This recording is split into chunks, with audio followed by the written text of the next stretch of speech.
At a certain point, many people notice something strange happening in their lives. They've been moving, always moving, from one task to the next, one relationship to another, one achievement to the next milestone. The calendar stays full. The phone buzzes constantly. There's always another email to answer, another meeting to attend, another show to watch, another scroll through social media. And this feels normal, even necessary. It feels like this is what life is supposed to be. But then, something shifts. Maybe it's a quiet Sunday afternoon when plans fall through. Maybe it's lying awake at 3 in the morning. Maybe it's sitting in traffic with the radio off. And in that unexpected stillness, something uncomfortable rises up. A feeling you can't quite name. An unease that makes you immediately reach for your phone, turn on a podcast, text someone, anything to fill the space. And naturally, when this happens, you think something is wrong. You think you're lonely, or anxious, or depressed. You think you need to get busier, more connected, more engaged. But what if I told you that this discomfort, this thing you've been running from your entire life, is actually the doorway to something you've been seeking all along? You see, most of what we call living is actually a very sophisticated form of not living. This is what the German philosopher Martin Heidegger spent decades trying to show us. He wasn't talking about people who are obviously avoiding life, the hermits, or the deeply depressed. He was talking about the most active among us, the successful ones, the social ones, the ones with full calendars and impressive resumes and active social lives. He observed that we have an extraordinary capacity to fill our entire existence with what he called das Man, the they.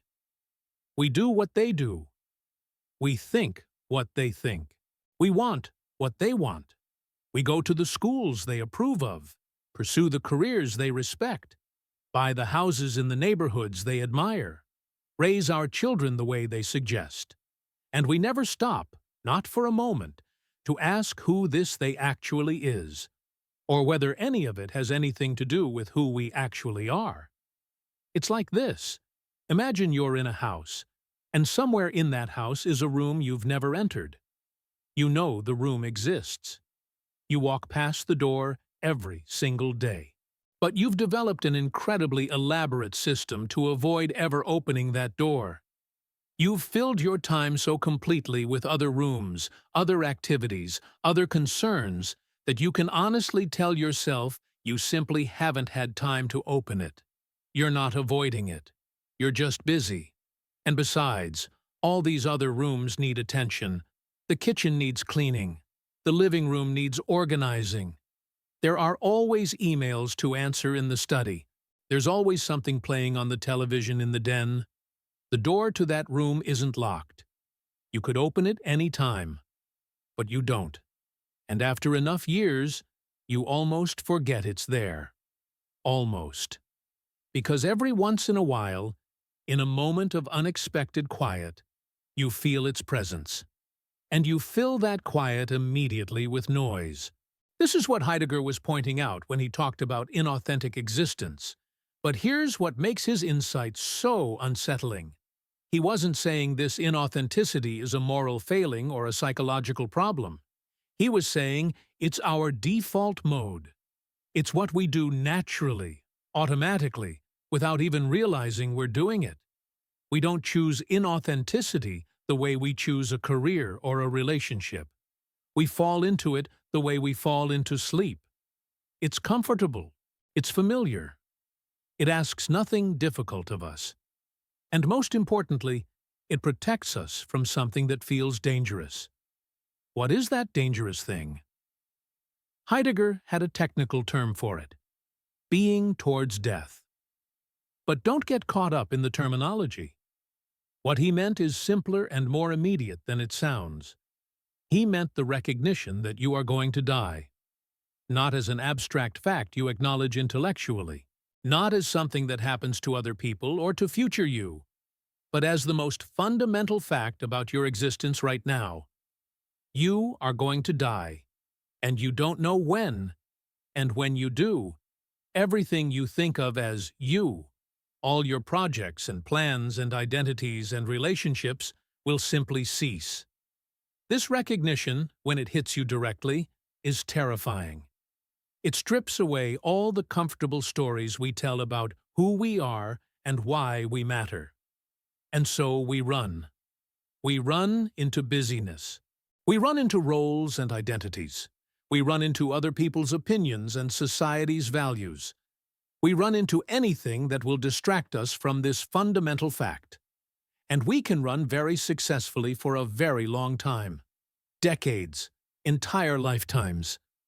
Heidegger suggested most people die without ever stopping the running. They die in the middle of their projects, in the middle of their distractions, still checking their phones, still worried about what they think, still planning for a tomorrow that will never come. But here's the thing nobody tells you. Once you've glimpsed that unopened door, once you've felt that fundamental question lurking beneath all your busyness, you can't quite go back to unconscious running. You might keep running. You probably will. But there's a new quality to it now, a sense that you're running from something. And this awareness, uncomfortable as it is actually the beginning of what Heidegger called authentic existence. Let me give you an analogy that might make this clearer. Imagine someone who's been taking a drug every single day for 80 years. Not a drug that makes them high or happy, but a drug that makes them numb. Just numb enough that they can function in society, do their job, maintain relationships, but never quite feel the full weight of being alive. They don't even know they're on this drug. It's just normal. Everyone around them is on the same drug. The whole society is designed around people being on this drug. Then one day, maybe because they forgot to take it, maybe because something happened that was too big for the drug to numb, they feel something. Raw, unfiltered, uncomfortable. Their first response is panic. Something is wrong. They need the drug. They need to get back to normal. They need to stop feeling this way. But what if nothing is wrong? What if this uncomfortable feeling, this raw exposure to existence, is actually what being alive feels like when you're not numbed? What if all those years of normal were actually the problem? This is what's happening when someone says they've been avoiding themselves. They've been taking the drug of busyness, of social conformity, of endless distraction. And at some point, 80 years in or 8 years in, the drug stops working quite as well. Reality starts seeping through. And they have a choice. They can panic and look for a stronger drug, a more complete distraction, a busier schedule, a bigger project. Or they can sit with the discomfort and see what's actually there when the numbness fades. Now, I must warn you about something. This period, this transition between the numbed life and whatever comes after, is not pleasant. It can last quite a while. And it doesn't feel like spiritual awakening or philosophical enlightenment. It feels like everything falling apart. You might stop caring about things you used to care about. Career achievements that once motivated you might seem pointless. Relationships maintained out of social obligation might feel unbearable. Plans you made for the future might lose their appeal. This isn't depression, though it can feel similar. It's more like seeing through things. Once you see that something is a distraction, it's very hard to be distracted by it again. And you're right to be concerned, because this period is genuinely disorienting. You're not yet living authentically, but you can't quite go back to unconscious inauthenticity either. You're between worlds, and the usual response is to try desperately to go back, to get that old comfortable numbness back, to care about the things you used to care about, to be motivated by the things that used to motivate you. You think, I just need to try harder. I need to be more positive. I need to set bigger goals. I need to find my purpose. But this doesn't work. And it doesn't work for a simple reason. You're trying to go backwards, and you can't go backwards in understanding. Once you've seen through something, you can't unsee it.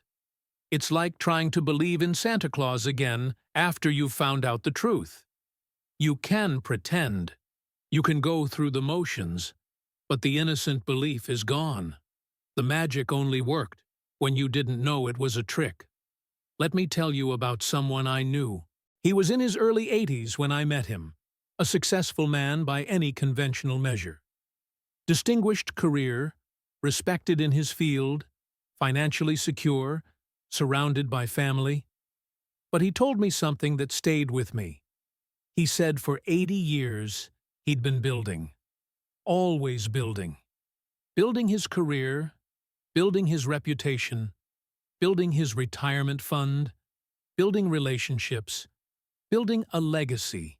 There was always another thing to build, another goal to achieve, another problem to solve. And he was good at it. The building kept him occupied, kept him important, kept him needed.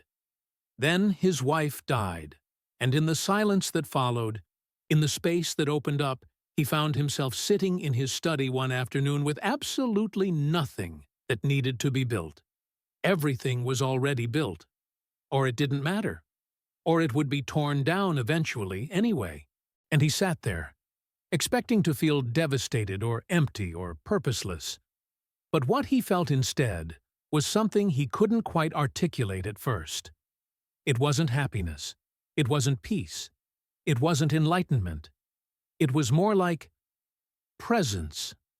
Like he was actually there, in that room, in that moment, in that body, for the first time in 80 years. Not planning the next thing, not reviewing the last thing, not being who they expected him to be. Just there. He said it was terrifying and ordinary at the same time. Terrifying because there was no story anymore. No narrative about who he was, or what he was building, or where he was going. Ordinary because it was just sitting in a chair, breathing, existing. Nothing special, nothing impressive, nothing that would make a good story at a dinner party. But somehow, for the first time in 80 years, it was real. This is what Heidegger meant by authentic existence. Not some special state of enlightenment. Not becoming a better or more spiritual person. Just stopping the running. Just being present to the fundamental fact of your own existence without all the stories and distractions and roles we use to avoid that presence. It's not the absence of fear or anxiety. Heidegger was clear that anxiety is actually essential to authenticity. It's the anxiety we feel when we face existence directly, without the comfortable cushion of social roles and conventional meanings. The anxiety of freedom. The anxiety of being responsible for your own existence without being able to appeal to what they say you should do. And here's what's strange about this authentic anxiety. It's not actually worse than the vague, chronic anxiety of inauthentic existence. The constant low-level stress of trying to be what you're supposed to be, of keeping up, of maintaining the performance. It's sharper, more focused, more honest. But it's also weirdly cleaner. You're anxious about real things, fundamental things, not about whether you said the right thing at the party, or whether your career is impressive enough, or whether you're keeping up with your peers. So what do you do in the meantime, in this disorienting transition? The answer is both simpler and more difficult than you might think. You stop filling every silence. You stop running to the next distraction quite so automatically. You let yourself feel the discomfort without immediately medicating it with busyness, or entertainment, or social media, or planning, or any of the 1,000 ways we've learned to escape ourselves. You sit with it, not as a spiritual practice or a self-improvement technique. Just sit with it because it's there, and you're tired of running. And you watch. You watch how quickly you reach for the phone when you feel uncomfortable. You watch how many of your daily activities are really just sophisticated forms of avoidance. You watch how much of what you call your personality is actually just reflexive performance of social roles. You watch how little time you actually spend being present to your own existence. You're not trying to change any of this yet. You're just watching it, seeing it clearly, seeing through it. And most importantly, you stop comparing. You stop comparing this moment to past moments when things felt better or more meaningful. You stop comparing yourself to other people who seem more together or more purposeful. You stop comparing your current confusion to some imagined future clarity, because all of that comparing is just another way of not being here. Another way of running from the only moment that actually exists, which is this one. This is the paradox Heidegger kept circling around. You can't try your way into authentic existence. You can't make it a project or a goal. Because trying, making projects, setting goals, all of that is the language of inauthentic existence. It's the language of building and achieving and becoming. Authentic existence is about being. Just being. Not becoming better or more enlightened or more authentic. Just stopping the constant flight from yourself and being what you already are.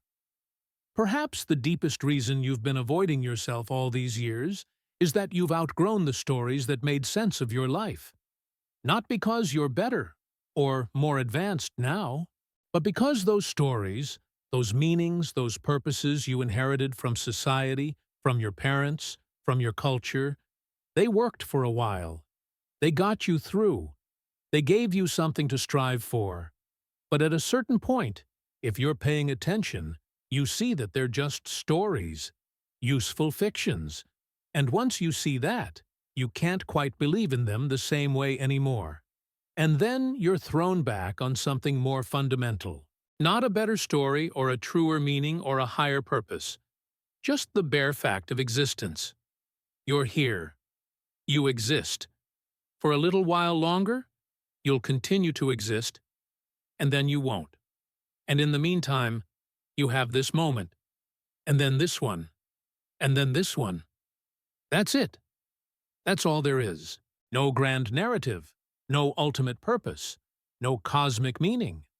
Just this inexplicable fact that there is something rather than nothing. And part of that something is you, here, now, aware, alive. And it's not nothing. It's not empty or meaningless or depressing. It's everything. It's the only thing that's real. Everything else, all the stories and meanings and purposes and identities, they're like shadows on the wall of the cave, dancing and shifting, seemingly important, but ultimately insubstantial. And you spent 80 years, or 40 years, or 8 years, completely absorbed in those shadows, completely convinced they were what mattered. And now you're seeing the light that casts them. And yes, it's harsh. Yes, it makes the shadows disappear. Yes, it strips away all the comfortable illusions. But it's also what's actually there. What was always there. You just forgot for a while. You just got distracted by your own elaborate system of distraction. And now you're here. Actually here. Finally here. And there's nowhere left to run, and nothing left to build, and no one left to impress. Just this. Just you. Just now. That's what hit him. Not some profound spiritual truth, just the devastating simplicity of being alive without any story about what that means. Walk through that doorway. Not by trying to walk, but by stopping your running and discovering you've been on the other side all along.